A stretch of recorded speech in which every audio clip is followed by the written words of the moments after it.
Official, the Yankees will not see the postseason. But the bigger storyline is the end of the Derek Jeter era. The captain's career doesn't have a fairy tale ending like many would like to see, but we talk about his legacy today. Stephen A. Smith, how will you remember Derek Jeter?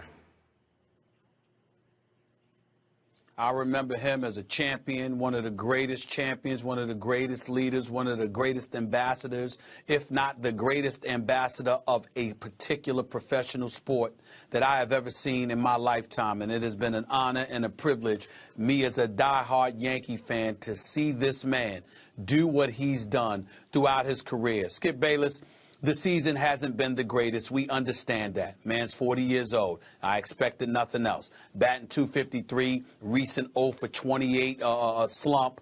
No doubt about it. We understand all of that. But this man is not the reason that the Yankees are not in the postseason. He is not the reason that the Yankees have flopped this year. Outside of him, you could barely find out who's on the roster, for crying out loud, with a bunch of no-names they had in their lineup. You look at 80% of their rotation: Ivan Nova, Michael Pineda, CC Sabathia, Masahiro Tanaka. All of them went down this season. 80% of their rotation was decimated. But Derek Jeter went out there and played more than 140 games this year at age 40, his last season in Major League Baseball. We look at these numbers: sixth most all times in hits. One of the 6 greatest Yankees of all time. One of the 3 greatest shortstops of all time. If you just look at some of the things going around, here's some of the other stats that I've got, Skip, in terms of Jeter as a shortstop. All time, Jeter is first in hits from the shortstop position, third in doubles, third in home runs, fifth in RBIs, first in runs scored. This dude is a first ballot Hall of Famer. And I see so many people being so critical, talking about, well, is he really all that? He's never won a league MVP award, even though there was at least one particular year where the Tim Kirchens of the world and others thought he should have won. We'll get Tim Kirchen I spoke to yesterday. Always an honor and privilege to talk to the encyclopedia there is of Major League Baseball. This guy was pointing out how Willie Mays only had 2 MVP awards, and he's the great Willie Mays. So we take all of these things into consideration. You don't necessarily have to be known as the greatest. You don't necessarily have to have numbers that says you are unquestionably the greatest. But in a league where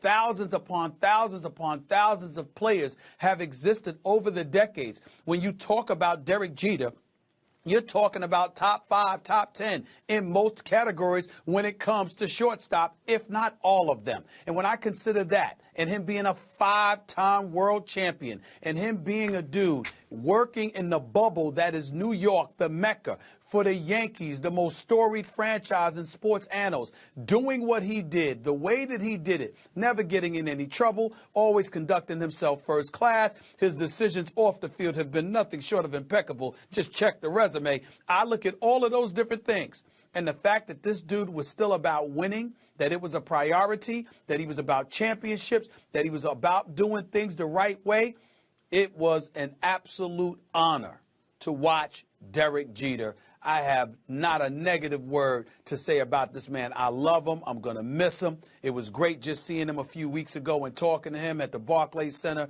Just an honor, man. And I can do nothing but say thank you for all the great years you gave me as a diehard Yankee fan. It was truly an honor and a privilege to watch this man play baseball. I second all your emotions today on Derek Jeter.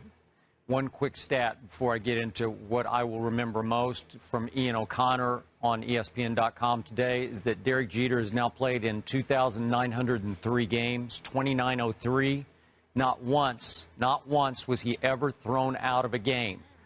Guys get thrown out, as we know, managers, players, seems like on a nightly basis. It's just what happens in the sport. You argue with the umpire, you occasionally get tossed, not one time. And you always say class personified. On and off the field, to me, Derek was class personified. Now, what will I remember most?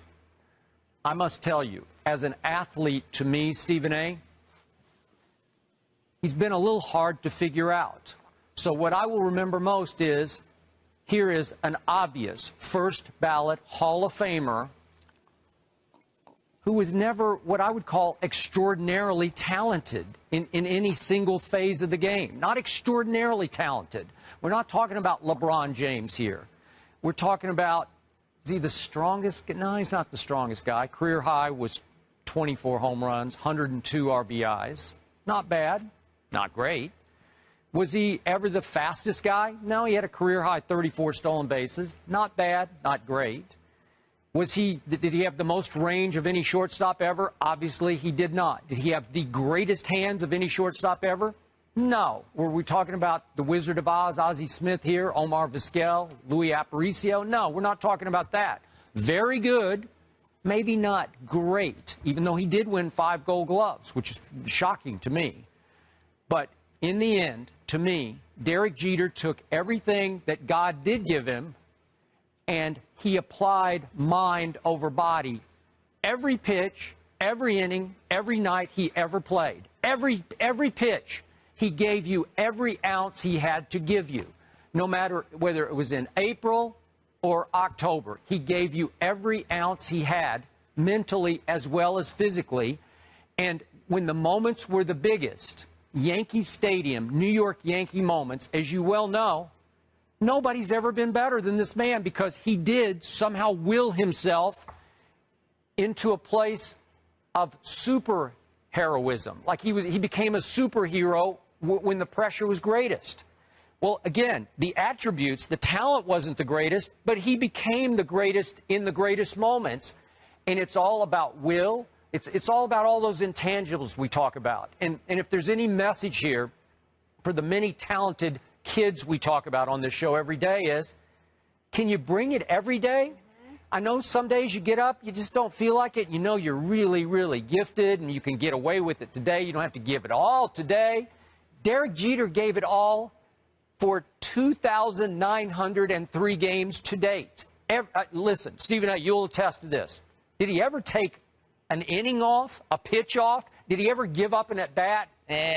You know, I'm already 3 for 3. I'm just going to get... No, not a pitch, not an inning, not a month. He gave you every ounce, and he, in a way, he overachieved into first ballot Hall of Fameness, which is unbelievable, because the talent it's very good, but not great in the end. Well, the thing about it is that what Derek Jeter really, illuminates is the fact that, he validates why we love some of these guys the way that we do. He wasn't Michael Jordan talent-wise. No. But he was very Michael Jordan-esque in this particular respect, Skip. He never cheated you. And when we think about guys and we think about the marquee athletes and we talk about watching sports, particularly in this day and age with the economic troubles that we have as a nation, with the money that it costs to go to a game, with the investment emotionally, monetarily that you make in sports, etc., it's just great to rely on somebody from the perspective of knowing that they will never cheat you. They're going to have better days. They're going to have worse days. But what they're never going to do, the one element of consistency that they're going to provide you night in and night out is that when you come to see them play, you will never look at them and say, I think they could have given me more. And that is what Derek Jeter is all about. And that's why he's so beloved, and that's why he's been so celebrated, because when you talk about an athlete doing stuff the right way, even though he did everything right off the field, the fact is what we're truly appreciating is that he seemed to be about everything that you want your professional athlete that you support to be about. That doesn't mean he was literally perfect. We don't know every little thing about his life, but we don't care either. As long as you're obeying the law and what have you, we don't particularly care. The bottom line is we want to make sure that you're going out there and you're never cheating us.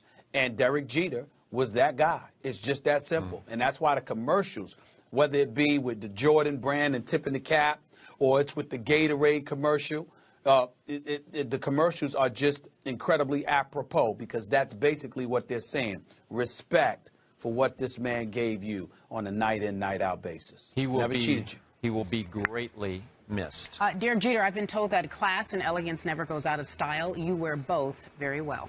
That's how we remember Derek Jeter. Coming up,